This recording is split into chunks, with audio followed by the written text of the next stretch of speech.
What is a thing that your parents consider normal, and you do not consider this normal anymore? Drinking and driving. My friend's parents would pick me up with a scotch on the rocks, ashtrays full of smokes.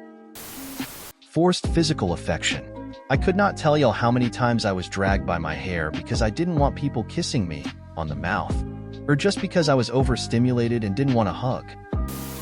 Not talking about any negative emotions. They could handle me being happy, but anytime I was sad, upset, depressed, nope, they didn't want to see it / deal with it. My mom would even say, "What the hell do you have to be so upset about?" Also, not showing affection or saying I love you. Years ago, my brother was admitted to the hospital. We didn't know what was wrong with him, and it was scary. I had been crying and my dad was very upset too. As we were walking out of the hospital together, I went to reach for his hand. I thought it would be comforting, a sign that I would be there for him. He ripped his hand away from mine so fast. I was stunned and never tried to do that ever again. Thinking you're supposed to raise your kids the same way that you despised your parents raising you like. I don't get the reasoning behind that. Well, that's the way I was raised.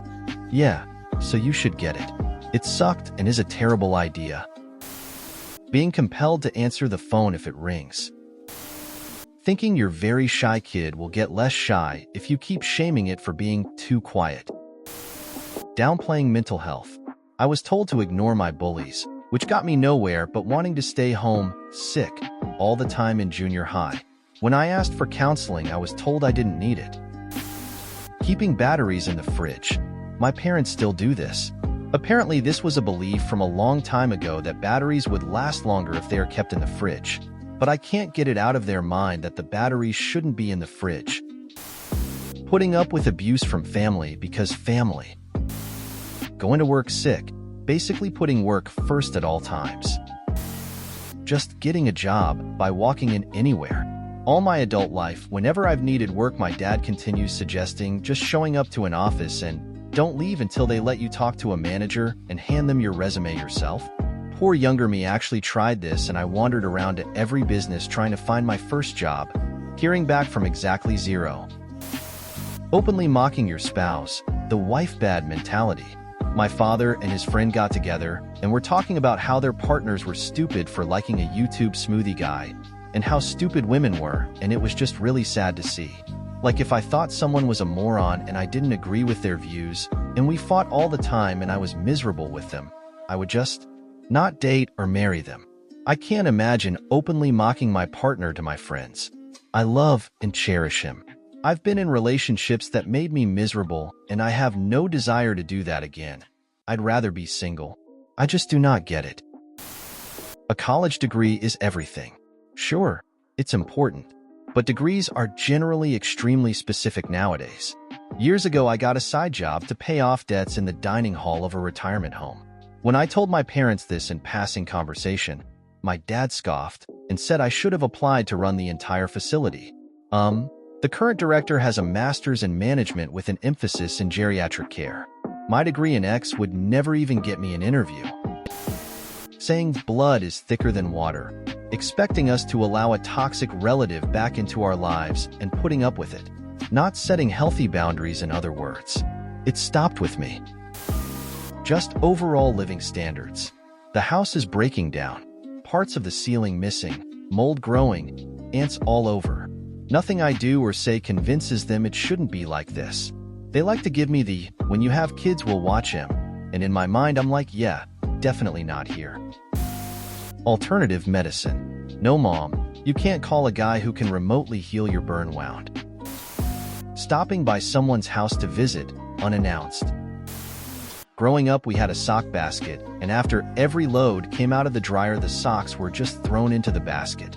It was up to you to find 2 matching socks when you needed. It wasn't until I moved and started doing my own laundry that I started pairing socks and putting them in a drawer. I go first. Blind obedience towards elders and authorities. Example, my dad told me not to take time off work to visit him when he's in the hospital because it will leave a bad impression on my boss. I don't want a boss who judges me for visiting my father in a hospital. Of course, I'm not saying we shouldn't be respectful, but we should be respectful of everyone, regardless of age, position, or any other variable. My mother has this unbelievably crazy system for sorting colors for laundry. It's not just whites, lights, and darks.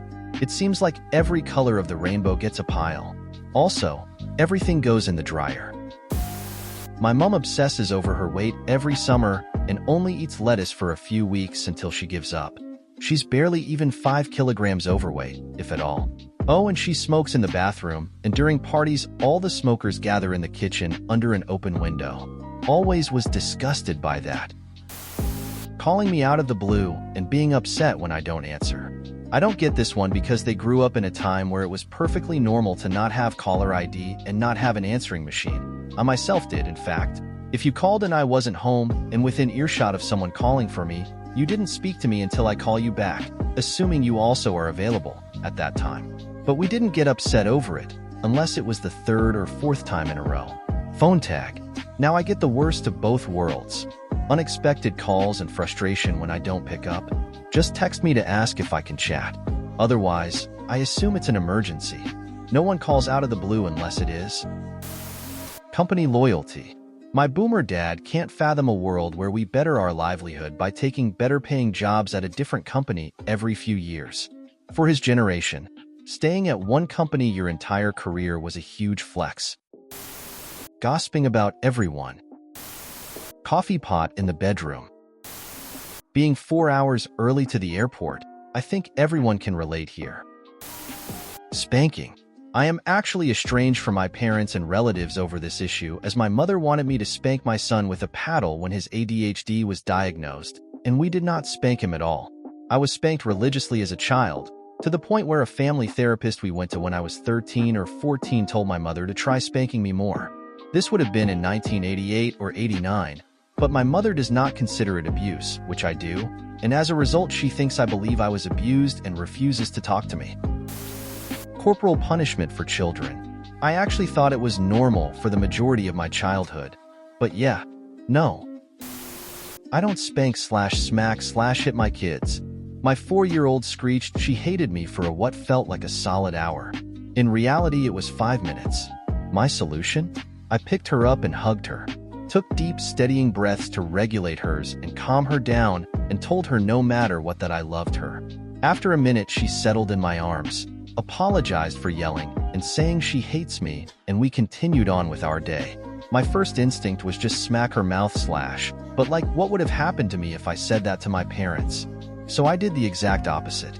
I was not treated with respect regarding my emotions as a child, and it has taken a lot of self-searching and therapy to help me cope and understand that as an adult. Going through my things without asking, like looking through my drawers or checking my phone. They say it's just because they care, but to me, it feels like a lack of trust and privacy. Nowadays, I can't imagine doing that to anyone, even if it's out of concern. My parents always thought it was normal to leave the house unlocked, even when we weren't home. Back in the day, everyone trusted each other, and there wasn't much to worry about. But now, with all the news and stories about break-ins, it feels crazy not to lock up. I can't imagine going out without locking the door. My parents will go swimming anywhere that remotely resembles a beach. What if it is made of slippery rocks covered in smelly seaweed? Yup. What if the beach has sharp rocks, likely to cut your foot? Doesn't matter. What if the beach is made of mud or clay? Believe it or not, straight to swimming. What if you need to walk through 30 yards of itchy grass? Of course, swimming will help make it less itchy. I think they've changed their standards after I pointed out that some family friends agreed to come swimming with us, then decided not to swim when they saw the location. To be clear, I respect their "who cares" attitude. However, I also think that most people would agree not to swim near the town's gross storm drainage. They don't accept a person getting married before their elder siblings. My dad said that he wouldn't look at my face ever again if I do that, and that I would only be ashamed for them. Well, guess we'll have a problem there. 'Cause my elder brother is against marriage. Not that I care about my dad threatening to never show respect to me ever again. He never did. Anyways, laughing face. Steaming my vegetables only. That's the only way my mother cooked vegetables until I showed her that I saute. Now she sautés vegetables. Being able to retire early on your savings. Fat shaming. Yes, mother, I know I've put on a few pounds, you don't have to point it out. Making comments about someone's physical appearance is not as acceptable these days as it once was. Making kids hug family members just because they are family. My dad pays his bills by mailing a check. I haven't used a check in ages. Alcoholism. Empathy. My parents are both very objective, and I thought everyone was like that. The first time I learned about a death in someone else's family, I shrugged and said, "Okay, what else is new?" Because I didn't realize the correct response was, "I'm sorry to hear that." My family would just, "So-and-so is dead, cool." Or when I was invited to an elementary school birthday party, I thought money was an appropriate gift because who doesn't like money? Turns out it's weird to do that.